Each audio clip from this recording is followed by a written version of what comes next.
The storm sirens had been broken for 3 months in Millfield, Texas, which is why nobody heard the warning that might have saved them precious minutes. Some storms destroy everything in their path.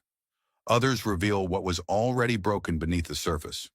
When the EF4 tornado tore through the heart of small-town America that spring evening, it didn't just reshape the landscape, it rewrote destinies. In the howling chaos of splintered homes and flying debris, a struggling single father didn't think twice about diving into the wreckage when he heard a faint cry for help. He had nothing to his name except his courage and a stubborn refusal to let anyone die on his watch. What he couldn't know as he shielded this stranger from falling beams was that she held the power to change his life forever. What he couldn't know was that 5 years earlier, her signature on a corporate document had already destroyed everything he held dear. Sometimes salvation comes from the most unlikely places. Sometimes the person you save is the same person who ruined you. And sometimes, in the aftermath of devastation, the most broken things can be rebuilt stronger than before. The tornado was just the beginning. The storm sirens had been broken for 3 months in Millfield, Texas, which is why nobody heard the warning that might have saved them precious minutes. Bob Mitchell was elbow-deep in the engine of a 2018 Ford pickup when the sky turned that sickly green color that every Texan learns to fear. The air pressure dropped so suddenly his ears popped, and the wrench slipped from his suddenly sweaty palm. "Emma," he called toward the small office attached to his garage. "You hearing this wind?" His 16-year-old daughter looked up from her physics homework. Pencil paused mid-equation. Through the grimy windows of Mitchell's auto repair, they could see debris beginning to dance in the air like some macabre ballet.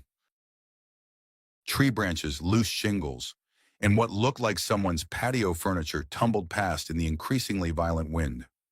"Dad!" Emma's voice carried that particular tone she'd inherited from her mother, calm in crisis, steady as bedrock. "That's not just wind." Bob wiped his hands on his coveralls. Oil-stained fabric that had seen better years, much like everything else in his life since Margaret's death. The medical bills had taken the house, the savings, and very nearly his sanity. The garage was all he had left. This little slice of independence where he could fix things with his hands instead of watching everything fall apart around him. The roar hit them like a freight train made of pure sound. Through the windows, they watched the sky birth a monster, a massive funnel cloud dropping from the storm cells, its rotation hypnotic and terrifying. An EF4 Bob's engineer brain calculated automatically, maybe stronger, the kind that turned towns into debris fields and sent families searching through rubble for pieces of their lives. "Storm cellar," he said, but Emma was already moving toward the reinforced door he'd installed in the garage floor 3 years ago. One of the few smart investments he'd made since losing everything. The cellar was small, cramped, but it would hold. That's when they heard it. Through the howling wind and the approaching freight train roar of the tornado, a sound that stopped Bob's heart, the screech of tearing metal, followed by a woman's scream. Bob looked toward the road, where a sleek black Mercedes had been traveling just moments before. Now it lay on its side, 40 feet from the asphalt, steam rising from its crumpled hood. The tornado was less than a quarter-mile away and closing fast, its base nearly a half-mile wide and growing. "Dad, no," Emma said, reading his expression. "You can't." But Bob was already running, his construction boots pounding against the garage floor. 4 years ago, he'd watched his wife slip away one breath at a time, helpless to save her. He couldn't watch another person die while he stood by and did nothing. The wind hit him like a physical blow as he burst from the garage.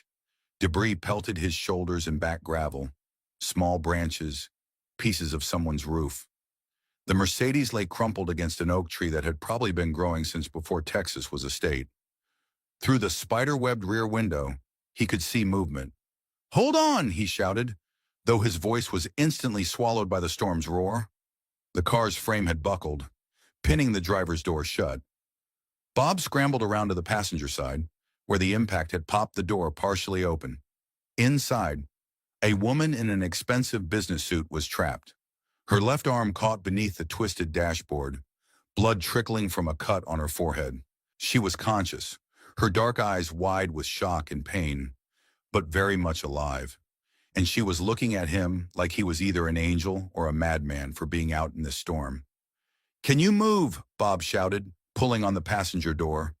The frame was bent, but his years of construction work before the garage had given him the kind of functional strength that could bend reality when it had to. "My arm," she gasped, trying to gesture with her free hand. "I can't." The tornado's roar grew deafening. Bob could feel the pressure change pulling at his clothes, trying to lift him off his feet.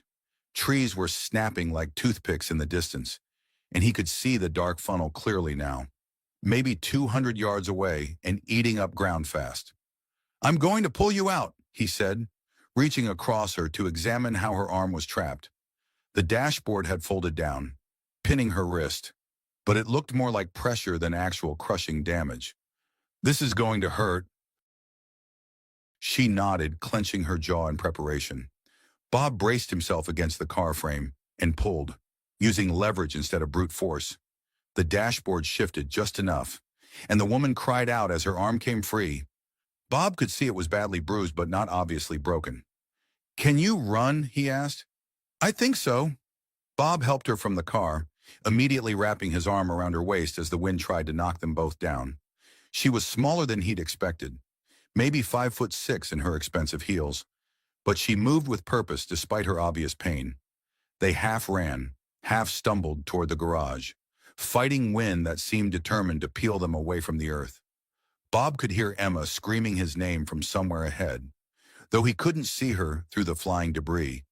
A piece of metal roofing sailed past his head, missing him by inches. The garage loomed ahead like salvation. Emma stood in the doorway of the storm cellar, her face pale with terror, but her voice strong as she guided them in. "Here this way." Bob practically threw the injured woman down the concrete steps, then dove after her as the tornado's outer circulation reached the garage. The building groaned and shuddered above them as Bob slammed the storm cellar door and threw the heavy bolt. The space was maybe 8 feet by 10 feet, with concrete walls and a ceiling reinforced with steel beams. Emergency lanterns cast everything in harsh white light. Emma had already pulled out the first aid kit, her movements efficient despite the terror Bob could see in her eyes. "You're okay," Bob said to the woman, as much to convince himself as her. "We're okay. The tornado will pass." The woman nodded, trying to catch her breath. Up close, Bob could see she was probably in her late 40s, with the kind of bearing that spoke of boardrooms and private jets. Her suit was torn and dirty now, but it had probably cost more than Bob made in 2 months. Her jewelry was understated but clearly expensive, the kind of wealth that didn't need to advertise itself. "Thank you," she said, her voice carrying a slight accent he couldn't place. "I thought when I saw that storm." The building above them screamed. Metal tore away from wood with the sound of 1,000 fingernails on a chalkboard. Something massive crashed into the garage, and dust rained down from the ceiling. The woman flinched, and Bob found himself moving closer, offering what comfort he could to a stranger he just pulled from the wreckage. "I'm Bob Mitchell," he said, trying to project calm. "This is my daughter Emma." "Victoria," the woman replied, then hesitated slightly. "Victoria Sterling." Emma looked up from where she was arranging medical supplies, her eyes widening. Bob felt something cold settle in his stomach. Victoria Sterling.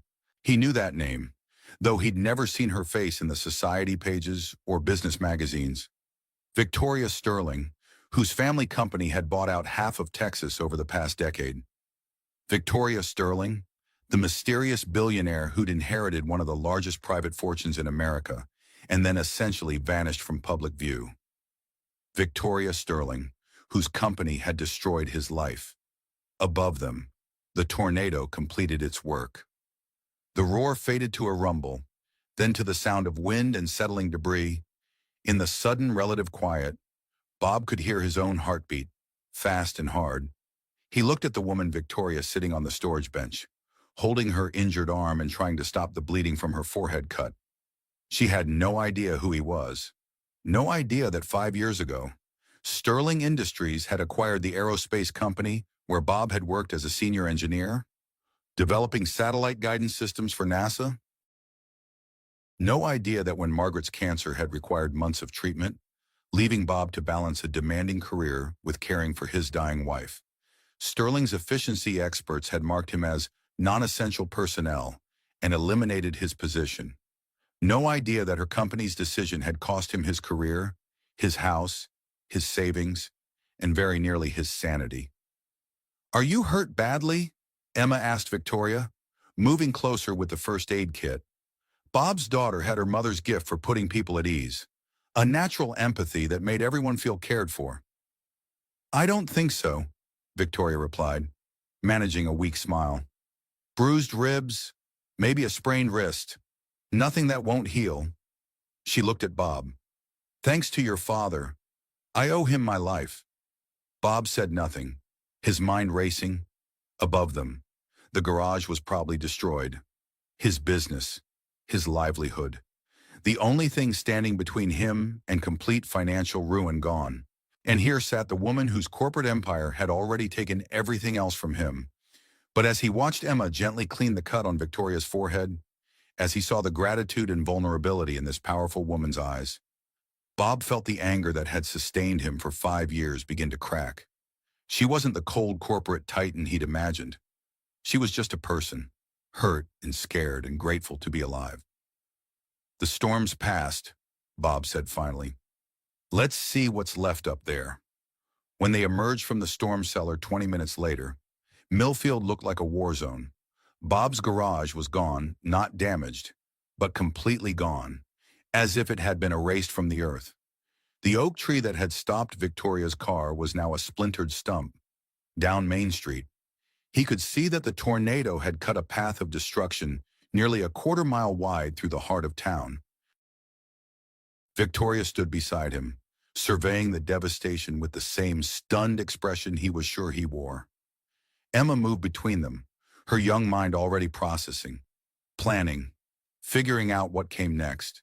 She'd grown up too fast since her mother's death, forced into a maturity that no 16-year-old should need. "Our house," Emma said quietly, pointing toward where their small rental should have been visible through the trees. There was nothing there but empty space and scattered debris. Bob felt something break inside his chest. The garage, the house, his truck, everything. The tornado had taken what little Sterling Industries had left him. He closed his eyes, trying to calculate how they would survive this. His savings account had maybe $300. Emma's college fund had been emptied 2 years ago to pay for Margaret's final round of treatments. They had nothing. "Bob," Victoria's voice was soft, tentative. "Your business. Your home, I'm so sorry." Irani, he opened his eyes to find her watching him with an expression he couldn't read.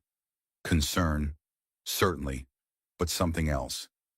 Guilt, did she somehow know insurance will cover some of it? He lied, because what else could he say?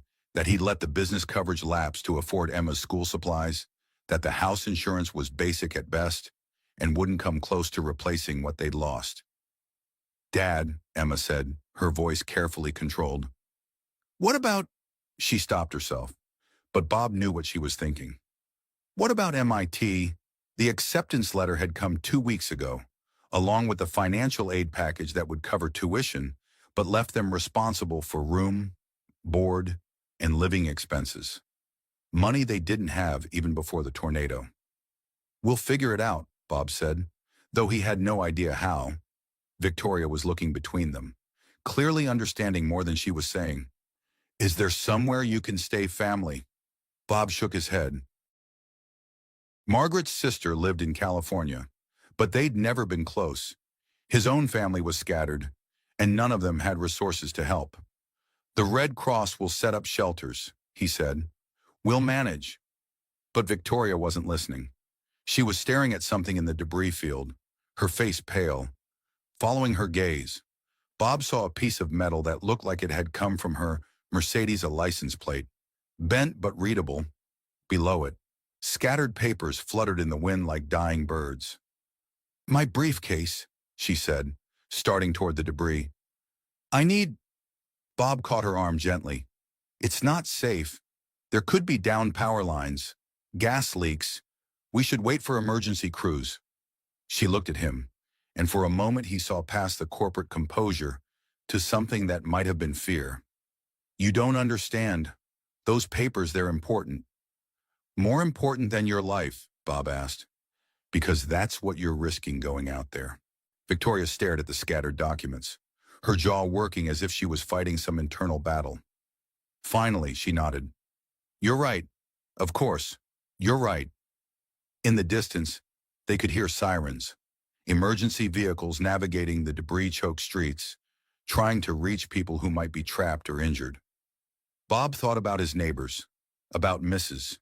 Henderson, who lived alone with her 3 cats, about the Ramirez family with their newborn baby. How many people were hurt? How many had lost everything, like him?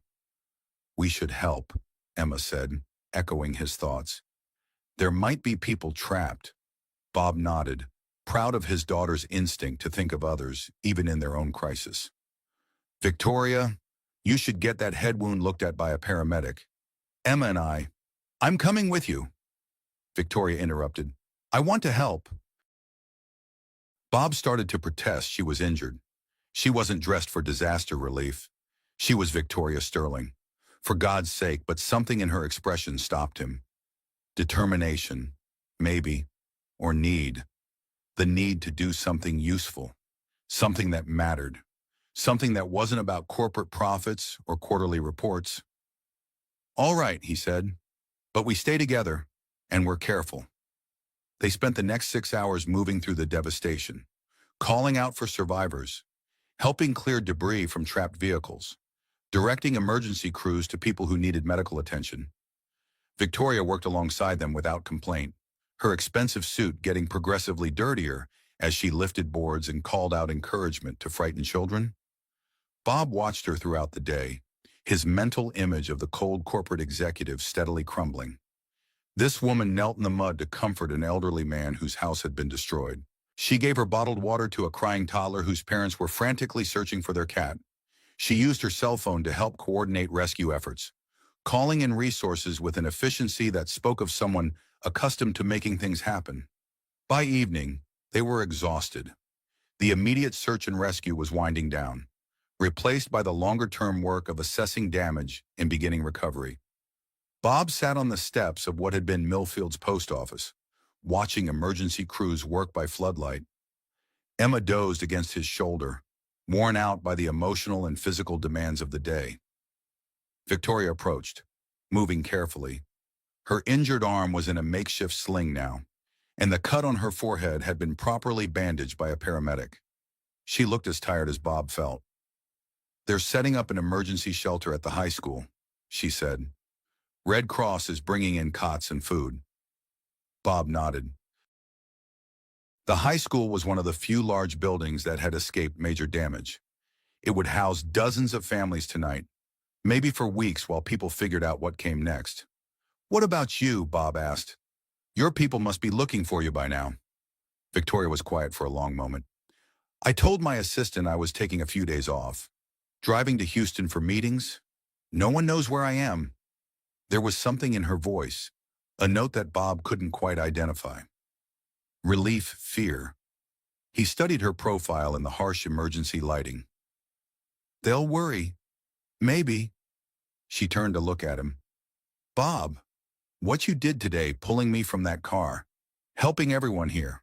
Why? The question caught him off guard. What do you mean? You risked your life for a complete stranger. Then you spent the day helping other strangers, even though you'd lost everything yourself. Why? Bob thought about it, trying to put into words something he'd never really examined. Because that's what you do, he said finally. When people need help, you help. When things are broken, you try to fix them. Victoria nodded slowly, as if his answer explained something she'd been trying to understand. At the shelter tonight, would you mind if I stayed with you and Emma? I know it sounds strange, but I don't really have anywhere else to go. Bob looked at her, this billionaire asking to sleep on a Red Cross cot in a high school gymnasium, and realized she meant it.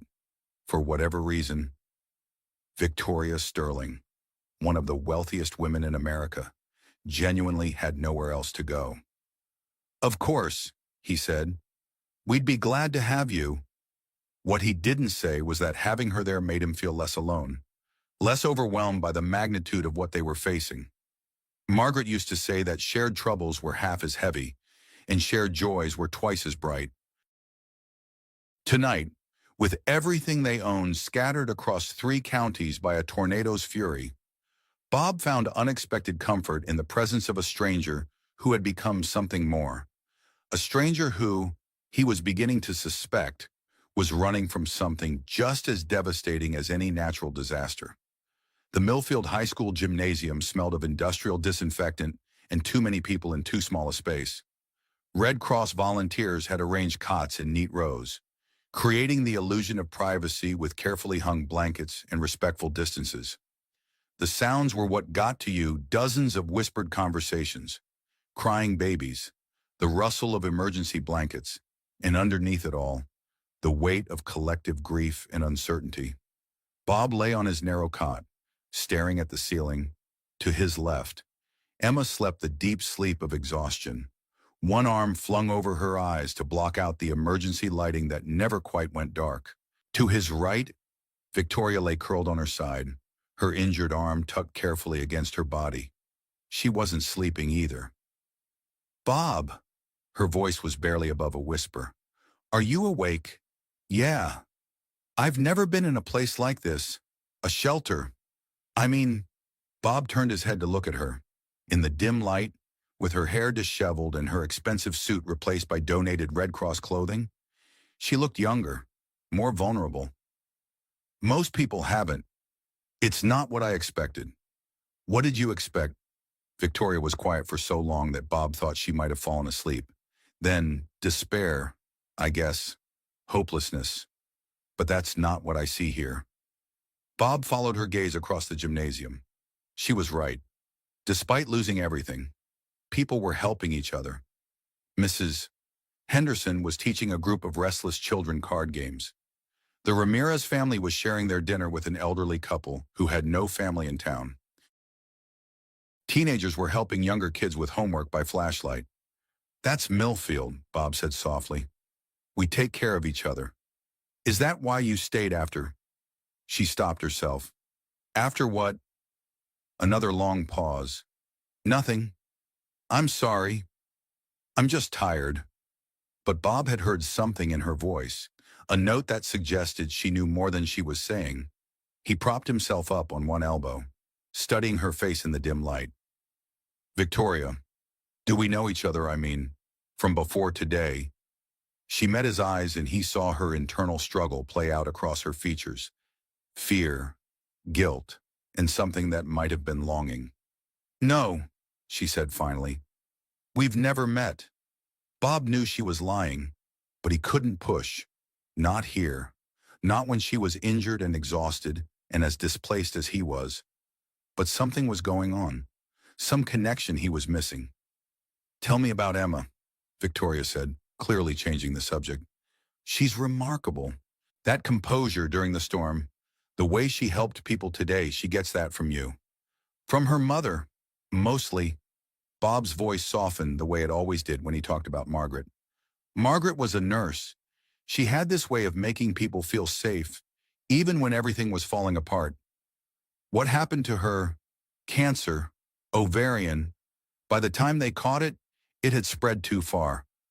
The familiar ache settled in his chest. "We fought it for 2 years, but in the end..." "I'm sorry. The medical bills took everything. The house, my retirement savings, Emma's college fund. I had a good job before, working for an aerospace company, but when Margaret got sick, I needed time off, flexible schedules. The company wasn't interested in accommodating that." The bitterness crept into his voice despite his efforts to keep it out. "They eliminated my position during a reorganization, said it was about efficiency, but I know better." Victoria went very still beside him. "What company?" "Horizon Aerospace. They were bought out by a bigger corporation right around the time Margaret got diagnosed. The new owners brought in consultants, streamlined operations, I was just collateral damage. Bob heard her breath catch. So softly he almost missed it. When he looked at her, her face was pale in the emergency lighting. What was the bigger corporation? She asked, though something in her voice suggested she already knew. Sterling Industries. Bob couldn't keep the anger out of his voice now. Owned by some reclusive billionaire who probably never gave a thought to the lives she was destroying? People like that, they see employees as numbers on a spreadsheet, not human beings with families and mortgages and sick wives. Victoria closed her eyes, and Bob saw her throat work as she swallowed hard. Victoria, are you all right? She opened her eyes, and they were bright with unshed tears. Bob, I need to tell you something. Before she could continue, Emma stirred on her cot, murmuring something in her sleep. Both adults froze, waiting, but she settled back into deep slumber. What is it? Bob whispered. Victoria stared at the ceiling for a long moment, then turned to face him fully. My full name is Victoria Sterling. I own Sterling Industries. The words hit Bob like a physical blow. He sat up abruptly, then forced himself to lower his voice when several nearby families stirred in their sleep. You're the reclusive billionaire who destroyed your life. Yes. Her voice was barely audible, thick with what sounded like shame. Bob, I need you to know that I had no idea about your specific case. I mean, I knew we were acquiring companies, streamlining operations, but I never looked at the individual. Get away from us. Bob's voice was cold, controlled, but Victoria flinched as if he'd shouted, Bob, please. I said get away. He stood up, his movements sharp with barely contained fury. Find somewhere else to sleep. Somewhere else to be? Victoria sat up, her injured arm clearly causing her pain. I understand you're angry. Angry, Bob laughed, but there was no humor in it. My wife died because your company's health insurance ended when you fired me. Emma had to watch her mother waste away while I worked 3 part-time jobs trying to pay for treatment. We lost our house, our future, everything. Other people in the shelter were starting to notice the disturbance. Bob forced himself to lower his voice, but the words came out like chips of ice. I pulled you out of that wreckage today. I saved your life, and you're the person who destroyed mine. Victoria stood as well, swaying slightly. You're right. You're absolutely right to hate me. But Bob, please let me explain. There's nothing to explain. Bob turned away from her. Stay away from me and my daughter. He lay back down on his cot, turning his back to her. After several minutes, he heard her gathering her few belongings and moving to an empty cot on the far side of the gymnasium. Bob stared at the wall, his mind reeling. Victoria Sterling. He'd spent 5 years hating a faceless corporate entity, and it turned out to have the face of a woman who cried over injured strangers and gave her water to thirsty children. A woman who'd worked alongside him all day, helping people who had lost everything. A woman who, he was beginning to realize, might be running from her own losses, but none of that changed what her company had done to his family. None of that brought Margaret back or restored the years of financial security they'd lost. Victoria Sterling might be more human than he'd imagined, but she was still the architect of his suffering. Across the gymnasium, he could see her silhouette on the distant cot, sitting upright, not even trying to sleep. For a moment, Bob felt something that might have been sympathy. Then he remembered Margaret's final hospital bills, remembered telling Emma they couldn't afford the robotics camp she dreamed of attending, remembered the night he'd sat in his truck outside the bank, trying to figure out how to tell his daughter they were losing their home. The sympathy hardened back into anger.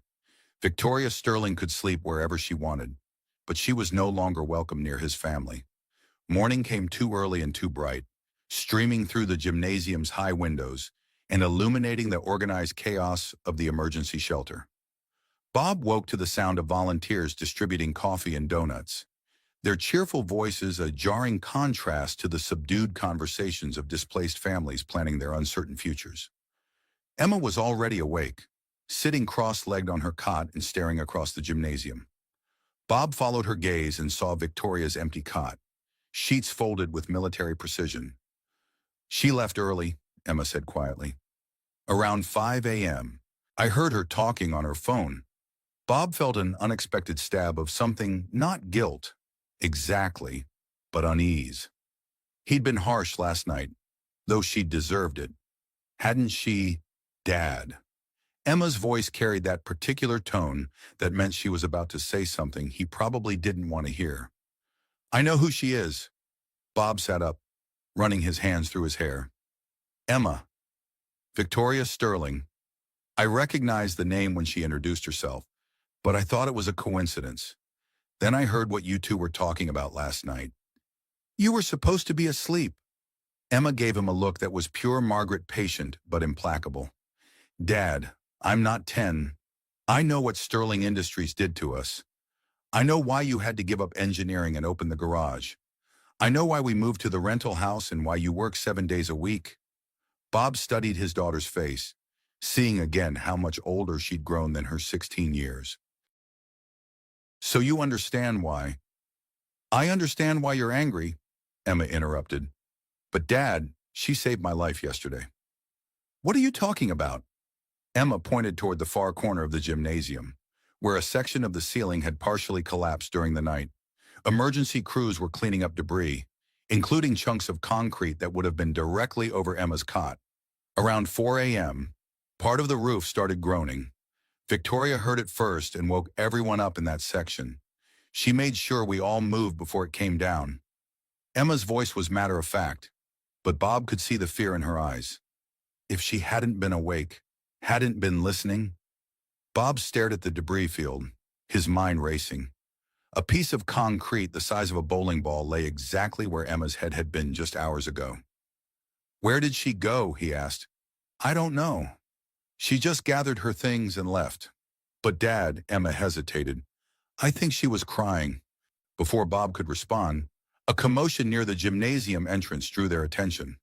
A convoy of black SUVs had pulled up outside, and people in expensive suits were climbing out. Even from a distance, Bob could see their urgency, their barely controlled panic. Mr. Mitchell. A Red Cross volunteer approached their cots. There are some people here asking about you and your daughter. They say it's urgent. Bob and Emma exchanged glances. What kind of people? Corporate types. They mentioned something about Ms. Sterling. Bob's jaw tightened. So Victoria had sent her people to clean up the mess, to manage the situation like any other corporate crisis? Probably with lawyers and non-disclosure agreements and enough money to make the inconvenient truth disappear. Tell them we're not interested, Bob said, but it was too late.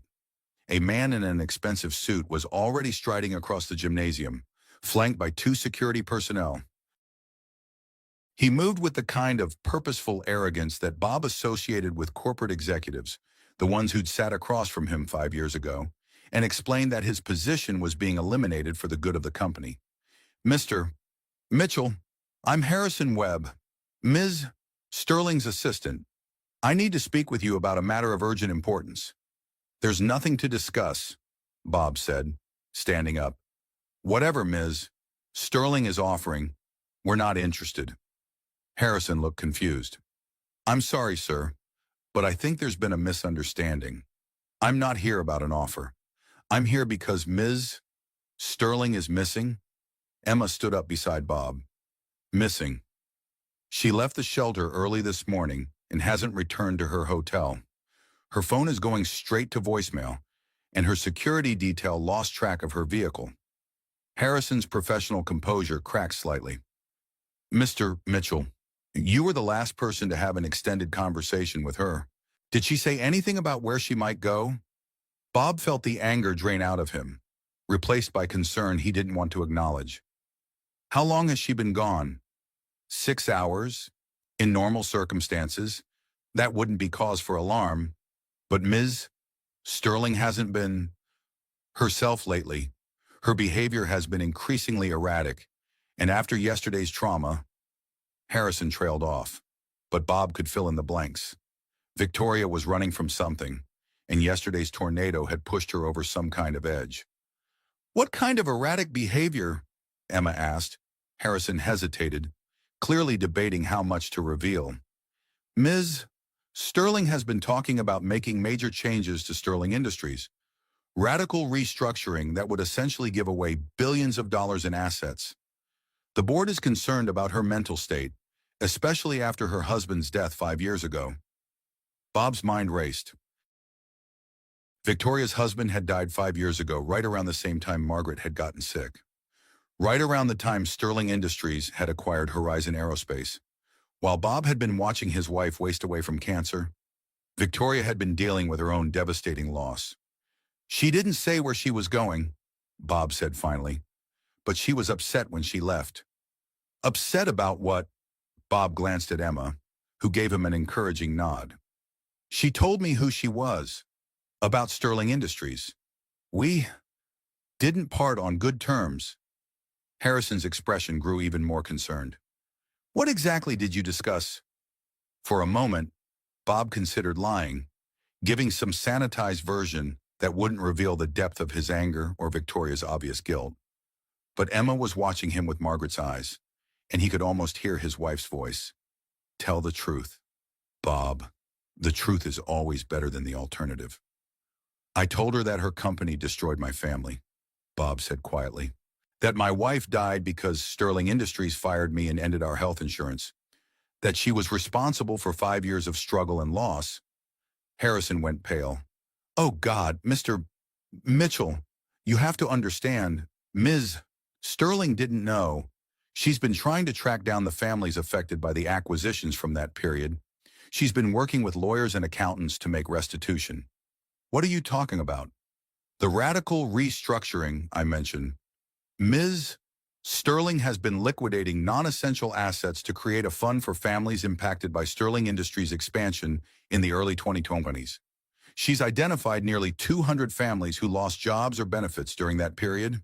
Harrison's voice grew urgent. Mr. Mitchell, your family is at the top of that list. Bob felt the world tilt slightly on its axis. She's been looking for us. For months. The plan was to reach out through lawyers, make discreet contact. But when she saw your name and address in the tornado aftermath reports, Harrison shook his head. She insisted on coming to Millfield personally, said she needed to see the community before making any decisions about the fund. Emma grabbed Bob's arm. Dad, that's why she was here. She wasn't just driving through, she came here specifically to find us. Bob thought about Victoria's behavior over the past day, the way she'd insisted on helping with disaster relief, the questions about his work history, the tears in her eyes when he'd told her about Sterling Industries. She hadn't been playing a role or managing a crisis. She'd been confronting the consequences of her company's actions firsthand. Where would she go, Bob asked, if she was upset, if she wanted to be alone? I don't know, Harrison admitted. Ms. Sterling is intensely private. She doesn't have close friends, doesn't confide in anyone except. He looked at Bob with dawning realization. Except apparently she confided in you yesterday. Bob closed his eyes, thinking about their conversations in the storm shelter and later in the gymnasium. Victoria had seemed drawn to their small family, fascinated by their closeness and resilience. She'd talked about never being in a place like the shelter, about not understanding why people weren't more despairing. A memory surfaced Victoria, staring at the scattered papers from her briefcase, insisting she needed to retrieve them despite the danger. Important documents that she'd ultimately left behind. The briefcase, Bob said suddenly. She was desperate to get papers from her car wreckage yesterday. What was in it? Harrison looked uncomfortable. Legal documents related to the restitution fund, contracts, financial projections, lists of affected families. He paused. And her husband's suicide note. The words hit Bob like a physical blow. Suicide. David Sterling killed himself after a series of business failures that cost Sterling Industries billions. The guilt, the pressure, it broke him. Miss Sterling has carried that briefcase with her everywhere for 5 years. She says it reminds her of the cost of corporate decisions. Bob felt something crack inside his chest. Not anger this time, but a different kind of pain. Understanding. Victoria hadn't just been dealing with grief. She'd been carrying the weight of responsibility for her husband's death, for every life her company had damaged. She might go back, Emma said quietly, to where the car crashed, to look for her briefcase. Bob was already moving, grabbing his jacket and heading for the gymnasium exit. Harrison, I need a car. Mr. Mitchell, what are you? I'm going to find her, Bob said, before she does something irreversible. Because he understood now what Victoria was running from. Not just the corporate responsibility or the board's pressure, but the same crushing guilt that had nearly destroyed him after Margaret's death. The weight of feeling responsible for every bad outcome, every moment of suffering, every life that had been forever changed by forces beyond anyone's complete control. Victoria Sterling wasn't the cold corporate villain he'd imagined. She was a woman drowning in grief and guilt, trying to find some way to make amends for damage that could never truly be undone. And Bob Mitchell, who knew something about drowning in guilt, was going to pull her back from whatever edge she was approaching. Just as she had pulled his daughter back from the collapsing ceiling in the middle of the night. The wreckage of Victoria's Mercedes looked even worse in daylight. The sleek luxury sedan had been twisted into abstract art by the tornado's violence. Its black paint scored and dented, windows blown out, the frame bent at angles that defied engineering. Bob approached carefully, watching for sharp metal and unstable debris. Victoria sat in the passenger seat, or what remained of it. She climbed through the destroyed windshield and now sat among the wreckage. Papers scattered around her like fallen snow. Her borrowed Red Cross clothing was torn from navigating the twisted metal, and she held something in her hands that caught the morning sunlight. Victoria, Bob called softly, not wanting to startle her. She looked up, and he saw that what she held was a photograph. Even from several feet away, he could see it was a wedding picture, a younger Victoria in white, standing beside a handsome man with kind eyes and an uncertain smile. I found the briefcase, she said, her voice carefully controlled. Most of the papers are ruined, but David's note survived. She held up a piece of cream-colored stationery, elegant handwriting visible despite water damage. Amazing how the most painful things always survive, isn't it? Bob moved closer, stepping carefully over debris. Harrison told me about your husband. Victoria's laugh was bitter. Did he tell you that David killed himself because of business decisions I signed off? On that he invested our personal fortune in a series of ventures that failed because I was too busy with Sterling Industries to pay attention. She looked at the photograph again. Did he tell you that my husband put a gun to his head because he couldn't live with the guilt of losing money that belonged to pension funds and college savings accounts? Victoria. I've spent 5 years trying to figure out how to make it right, she continued, as if he hadn't spoken. How to undo the damage we caused. David thought the answer was death, but I thought maybe it was money. Give back what we took, help the families we hurt, rebuild what we destroyed. She gestured to the scattered papers around her. 237 families identified as directly impacted by Sterling Industries acquisitions between 2019 and 2024. Compensation calculated based on lost wages, medical costs, educational opportunities, $743 million allocated for restitution. Bob felt the number hit him like a physical force. $700 million. It seemed like a lot until yesterday. Victoria carefully placed the photograph in her lap.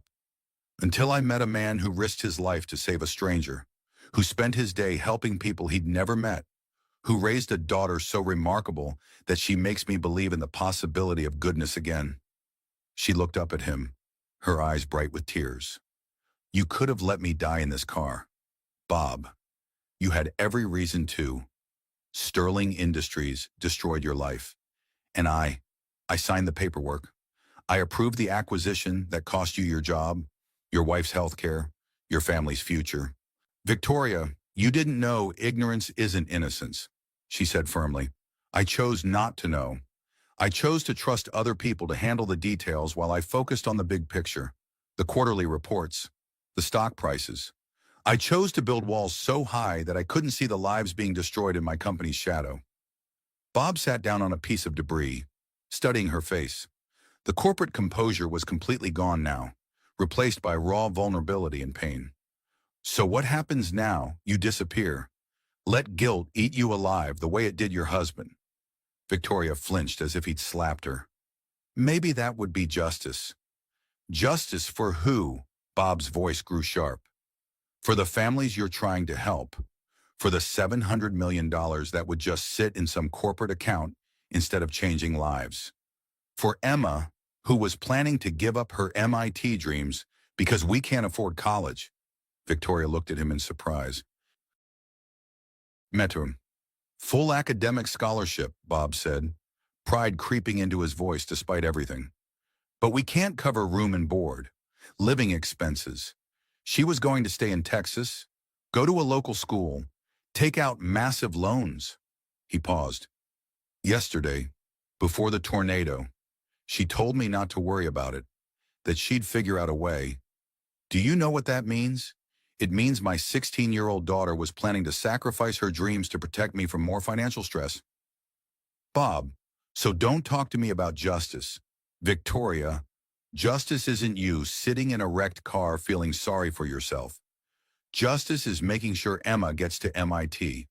Justice is helping families rebuild their lives. Justice is you getting up, going back to your company, and making sure this never happens again. Victoria stared at him for a long moment. You're not what I expected. Neither are you. She carefully gathered the scattered papers, most too damaged to read, but precious nonetheless. The board wants to have me declared mentally incompetent. They think the restitution fund is a sign of instability, that I'm making irrational decisions based on grief. Are you? Victoria considered the question seriously. Probably.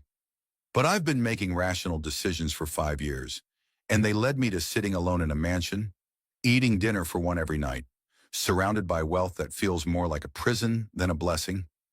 She looked at the wedding photograph again. Maybe a little irrationality is what I need. Or maybe you need help, Bob said quietly. People who understand what you're trying to do. People who can make sure the money actually reaches the families who need it, instead of getting lost in corporate bureaucracy. What are you suggesting? Bob thought about Emma's face when she'd opened the MIT acceptance letter, about his years of engineering experience, gathering dust while he changed oil and rotated tires, about Victoria's obvious isolation and desperate need for genuine human connection. Partnership, he said finally.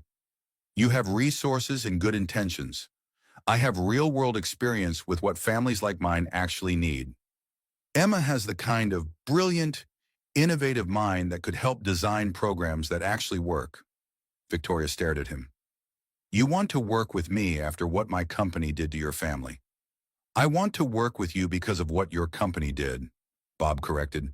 You can't undo the past, Victoria, but you can build a better future. We both can. He stood up, offering her his hand. But not if you're sitting in a wrecked car, drowning in guilt. David couldn't live with what happened. But you can make it mean something. Victoria looked at his outstretched hand for a long moment. The board will fight us. They'll say I'm being manipulated by someone with a financial interest in the fund. Let them try. Bob's smile was sharp. They'll be fighting a man who knows exactly how corporate cost-cutting works, and a teenage genius who wants to revolutionize sustainable technology. Plus a billionaire who's finally figured out what her money is actually for.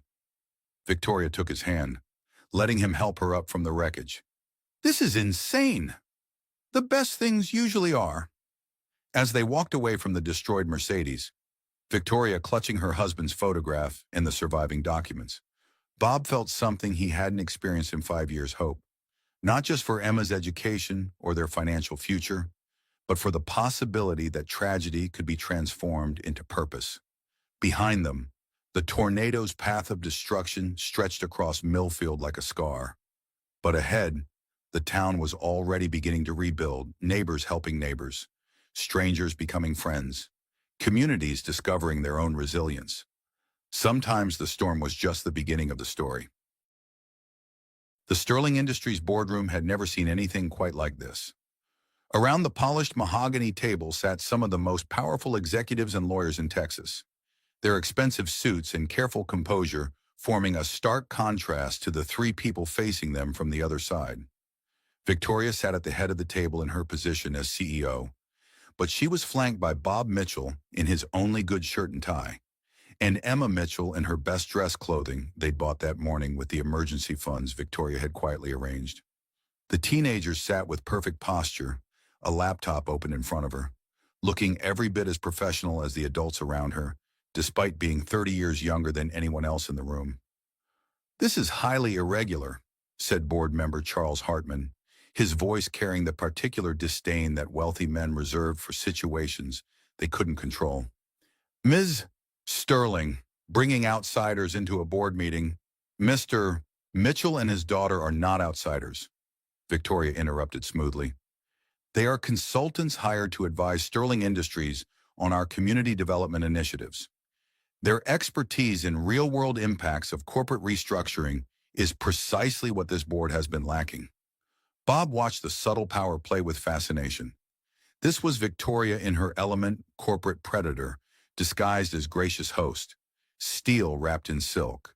She'd spent the past 3 days coaching him and Emma on board dynamics, teaching them to read the political currents and hidden agendas that govern rooms like this. "The proposed restitution fund," continued board member Margaret Volkov, "represents an untenable financial commitment. $743 million in direct payments, plus the administrative costs, will improve our public image and reduce potential legal liability," Emma said calmly, her young voice cutting through the corporate speak like a knife. "I've run the numbers. Sterling Industries spends more than that amount every 2 years on legal fees defending against wrongful termination suits and regulatory violations." The board members stared at the teenager, who had just schooled them on their own company's finances. Emma continued, clicking through a presentation she'd prepared. "Moreover, the economic multiplier effect of direct payments to struggling families exceeds 1.7 times the initial investment. Every dollar we give to families like mine gets spent immediately on necessities housing, healthcare, education, which generates additional economic activity in the communities where Sterling Industries operates." Bob felt a surge of pride watching his daughter command the room. 3 days ago, she'd been doing homework in a tornado shelter. Now she was presenting economic analysis to billionaires and holding her own. "The fund isn't charity," Victoria added. "It's investment. Investment in the communities where we want to expand, in the goodwill that makes local partnerships possible, in the kind of sustainable growth that builds long-term value." Board member James Richardson leaned forward. "And what role would Mr. Mitchell play in this initiative?" Bob cleared his throat, fighting the nervousness that always hit him in rooms full of people whose monthly salaries exceeded his annual income. "Oversight and implementation, making sure the money actually reaches the families who need it, in forms they can use." He opened his own folder, pulling out photographs and documents he'd prepared. "Most corporate assistance programs fail because they're designed by people who've never been poor. You offer job training for positions that don't exist. You provide vouchers for services that aren't available in rural areas. You create application processes so complex that the people who most need help can't navigate them." Bob laid out a photo of their destroyed garage. "When the tornado hit, we needed shelter, food, and medical care. The Red Cross provided all three within hours. They didn't ask for credit checks or employment verification. They didn't require us to attend mandatory seminars on financial responsibility. They just helped." "The Mitchell model," Emma added, advancing to the next slide in her presentation, "is direct assistance with minimal bureaucracy, cash payments sized to each family's specific situation, delivered with dignity and respect." Victoria watched the board members' faces, reading their objections before they could voice them. "I know what you're thinking, that direct cash payments are risky, that families might misuse the money, that we can't control outcomes." She stood up, moving to the window that overlooked downtown Houston's gleaming business district. 5 years ago, I thought the same way. I believe that corporate efficiency and market discipline were the best ways to help people. That if we just created enough wealth at the top, it would eventually benefit everyone. Victoria turned back to the room. Then my husband killed himself because he couldn't live with the consequences of decisions we'd made in boardrooms just like this one. Decisions that seemed rational and necessary and profitable, right up until they destroyed lives. The room was silent. Board members shifted uncomfortably, unused to such personal revelations in corporate settings. The Mitchell family lost everything because of our efficiency, Victoria continued. Bob Mitchell went from being a senior aerospace engineer to changing oil in a small-town garage. His daughter was planning to give up MIT because they couldn't afford college. And until 3 days ago, I had no idea they existed. She returned to her seat, her voice growing stronger. That's the real problem, isn't it? We make decisions that affect thousands of lives, and we never see the faces behind the numbers. We never meet the families whose futures we're reshaping with our quarterly projections and cost-cutting measures. Emma spoke up again. The restitution fund isn't just about money. It's about Sterling Industries acknowledging that corporate decisions have human consequences. It's about building relationships with communities instead of just extracting resources from them. Bob nodded. And it's about making sure that the next time Sterling Industries acquires a company or closes a facility, someone in this room asks the question, what happens to the families? Board member Hartman frowned. Mr. Mitchell, with all due respect, sentiment doesn't drive shareholder value. Neither does constant litigation, Bob replied. Neither do communities that refuse to welcome Sterling Industries projects. Neither does a workforce that sees the company as an adversary instead of a partner. He pulled out another document. Emma and I have been researching Sterling Industries' expansion plans for the next 5 years. Renewable energy projects in rural Texas, manufacturing facilities in small towns, technology centers in communities that have never seen that kind of investment. Every one of those projects will be easier and more profitable if Sterling Industries is seen as a community partner instead of a corporate invader, Emma added. The restitution fund establishes that reputation, Victoria smiled, watching the board members process the argument. Bob and Emma had grasped the essential truth about corporate power. It wasn't enough to be right. You had to frame being right in terms that profit-focused executives could understand. There's one more thing, Victoria said quietly. The fund isn't optional. As CEO and majority shareholder, I have the authority to implement it with or without board approval. Hartman's face reddened. Victoria, if you're threatening, I'm not threatening anything. I'm explaining reality. Victoria's voice was calm but implacable. The question isn't whether the fund will be created. The question is whether Sterling Industries will embrace this new direction willingly, or whether I'll need to replace board members who can't adapt to our changing priorities. The silence stretched long enough for everyone to consider the implications. Victoria Sterling controlled 51% of Sterling Industries stock. She could, if necessary, reshape the entire board. What exactly are you proposing? Volkov asked finally. Victoria gestured to Bob and Emma. The Mitchell family becomes part of Sterling Industries' leadership team. Bob oversees community development and ensures that our expansion projects benefit local families. Emma joins our technology development division, working on sustainable innovation while she completes her education. You want to hire a 16-year-old? Richardson sounded incredulous.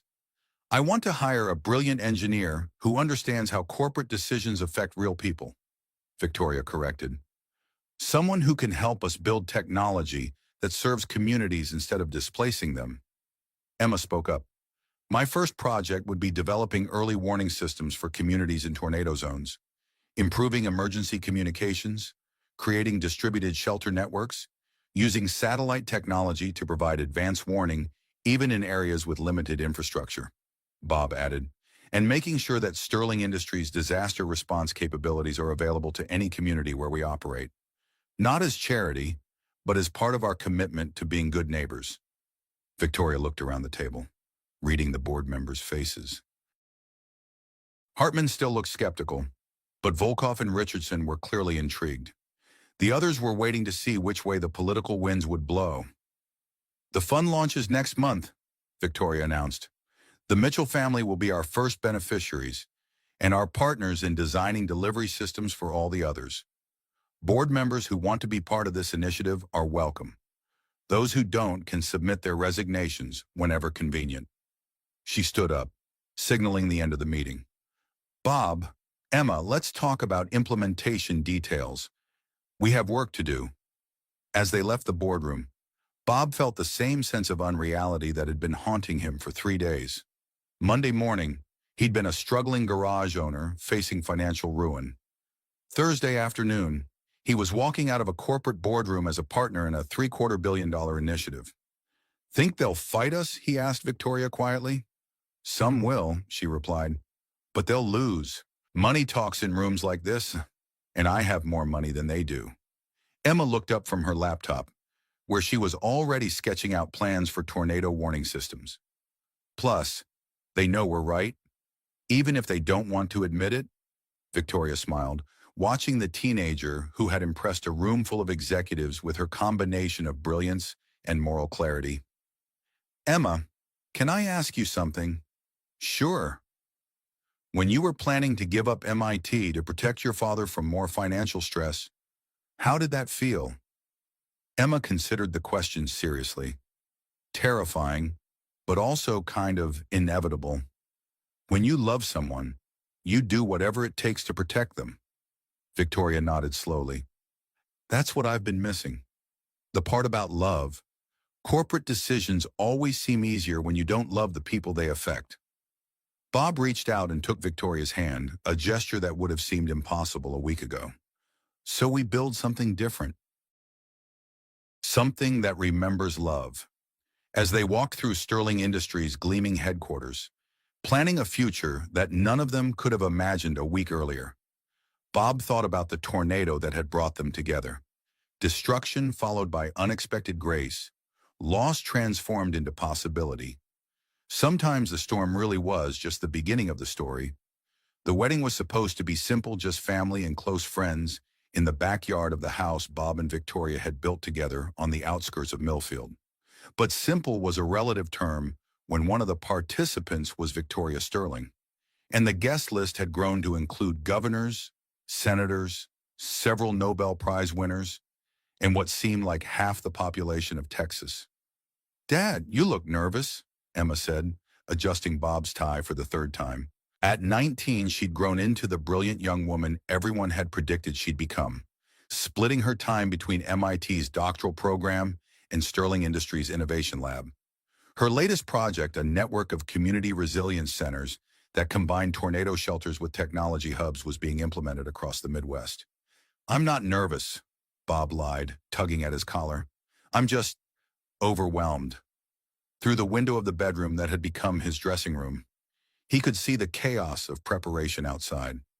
Victoria's event planners had transformed their modest backyard into something that belonged in magazines, but they'd done it with sensitivity to the community setting. Local vendors provided the food, Millfield High School's choir would perform, and Mrs. Henderson from the old shelter was making the wedding cake. "She loves you," Emma said simply. "Everything else is just details." Bob looked at his daughter, poised, confident, radiant with the kind of happiness that came from knowing her future was limitless.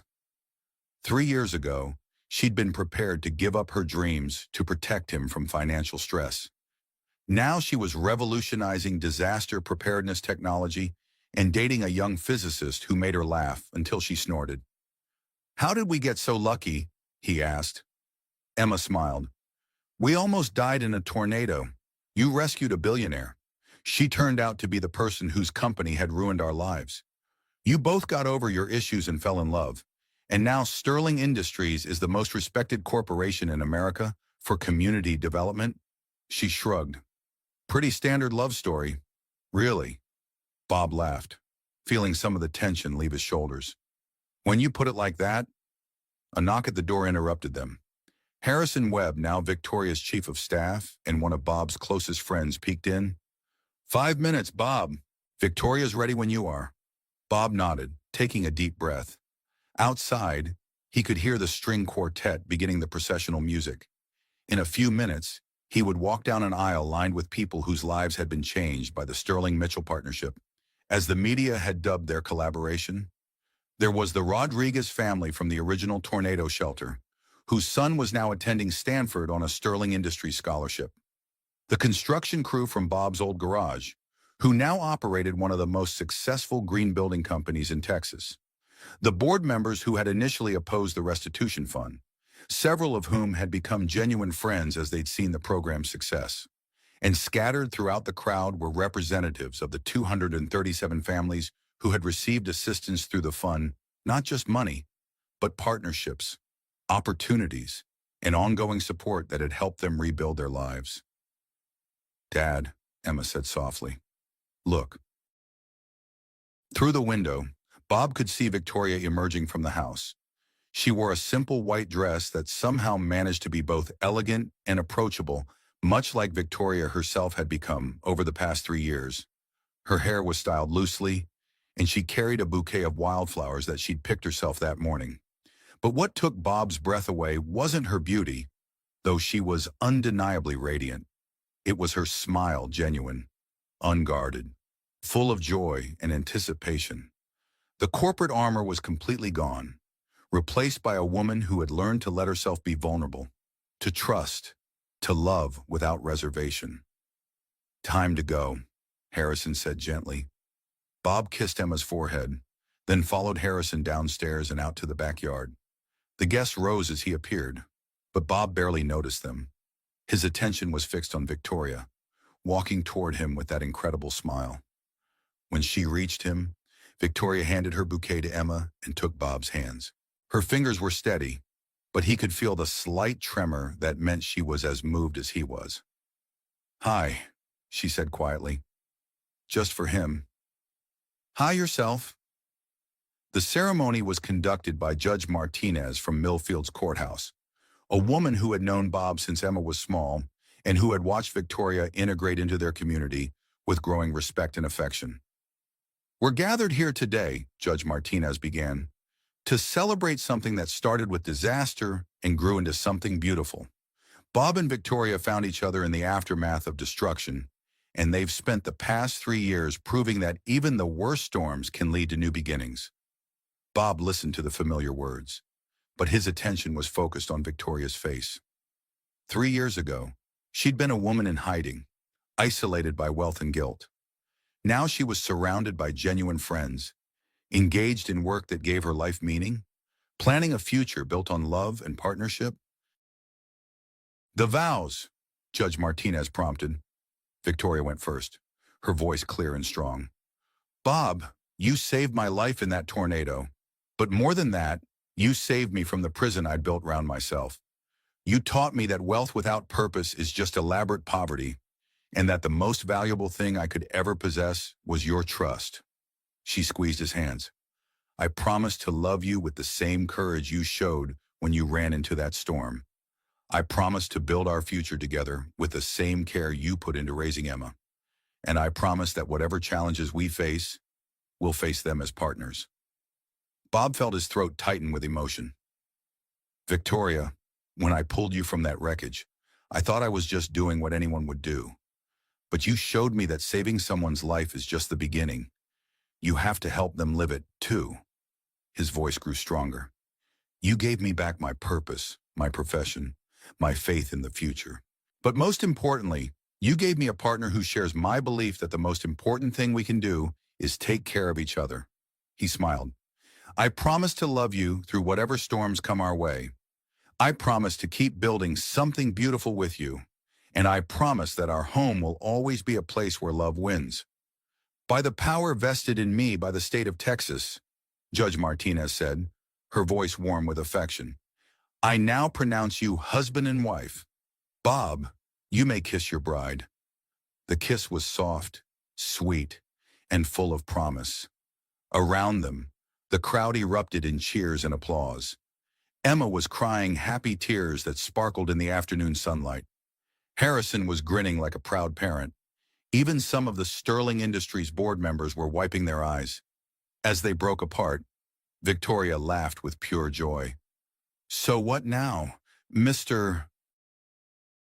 Mitchell?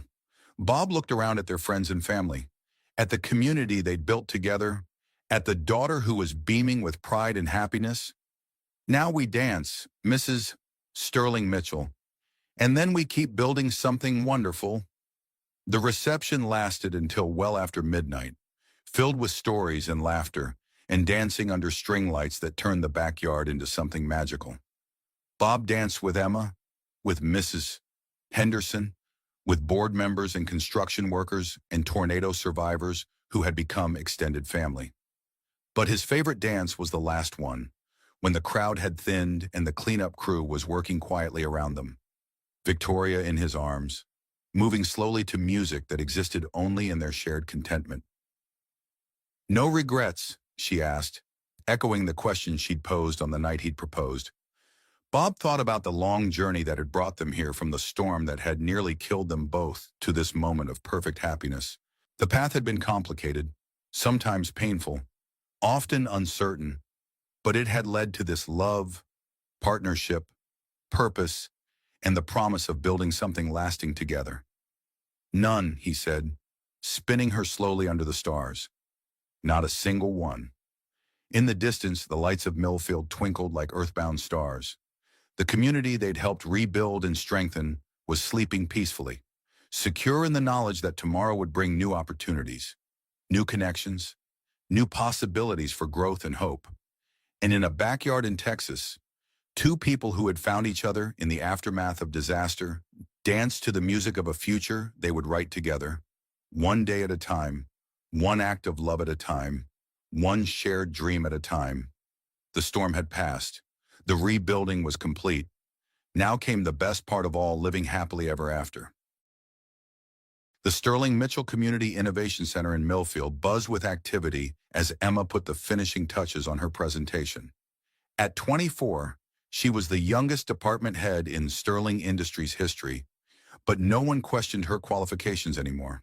Her tornado early warning network had saved hundreds of lives across the Midwest, and her sustainable technology initiatives were being adopted by communities worldwide. "Ready for the big announcement?" Bob asked, joining her at the podium. His hair was grayer now, and he wore the confident bearing of someone who had found his true calling. As Sterling Industries Vice President of Community Development, he had overseen the expansion of their model to 12 states and 47 communities. "Ready," Emma confirmed, then smiled.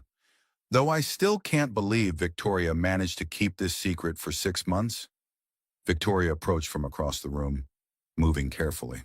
At 6 months pregnant, she glowed with happiness and the particular contentment that came from a life filled with love and purpose.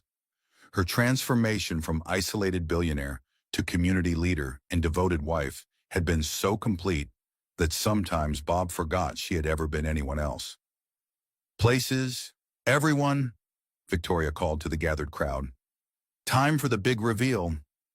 The audience included familiar faces, construction workers who had become green technology specialists, families who had rebuilt their lives through the restitution fund, students whose educational opportunities had been transformed by Sterling Industries partnerships, but it also included new faces, representatives from other corporations who wanted to learn from the Sterling Mitchell model, international observers studying their approach to sustainable development, and journalists documenting what had become known as the Millfield miracle. Emma stepped to the microphone. "5 years ago, a tornado destroyed our town and brought my father and Victoria together. Today, we're announcing the next phase of that partnership, the Global Community Resilience Initiative." The presentation that followed outlined an ambitious plan to export their model worldwide partnerships between corporations and communities that prioritize human flourishing alongside economic growth. The initiative would be funded by a consortium of companies, led by Sterling Industries but including former competitors who had embraced the collaborative approach. "The goal," Victoria explained as she took over the presentation, "isn't just to rebuild after disasters, but to build communities that are so strong, so connected, so innovative that they can weather any storm." Bob concluded with words that had become his signature. We learned that the most important infrastructure isn't roads or buildings or technology, it's trust. It's the bonds between people who choose to take care of each other. After the presentation, as the crowd mingled and reporters asked questions, Bob found himself standing with Victoria and Emma on the center's observation deck, looking out over Millfield. The town was barely recognizable from the devastated community they'd encountered after the tornado. Solar panels glinted on rooftops, community gardens flourished in former vacant lots, and a new high school dedicated to science and technology attracted students from across the region. Second thoughts? Victoria asked, her hand resting on her growing belly. Bob considered the question seriously. Their lives had become larger, more complex, more public than he'd ever imagined. There were board meetings and international conferences, media interviews and political pressures. Sometimes he missed the simplicity of working with his hands in a small garage.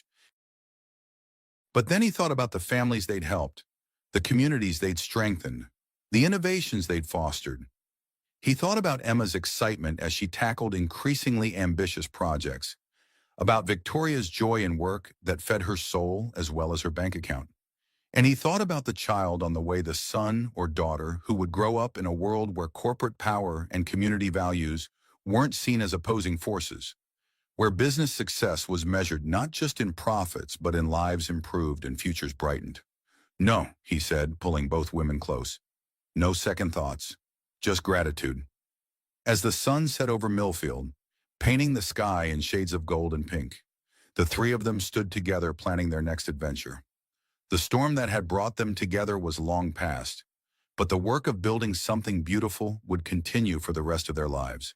And somewhere in the distance, barely audible but unmistakably present, was the sound of a community at peace, children playing, neighbors talking, dreams taking root in the fertile ground of hope and love and second chances. The tornado had rewritten their destinies, but they had chosen to make that story one of triumph. 5 years later, as Bob Mitchell stood on the observation deck of the Sterling Mitchell Community Innovation Center, watching the sun set over a town that had risen from devastation, he understood something his father had tried to teach him long ago. Sometimes the worst storms bring the greatest gifts.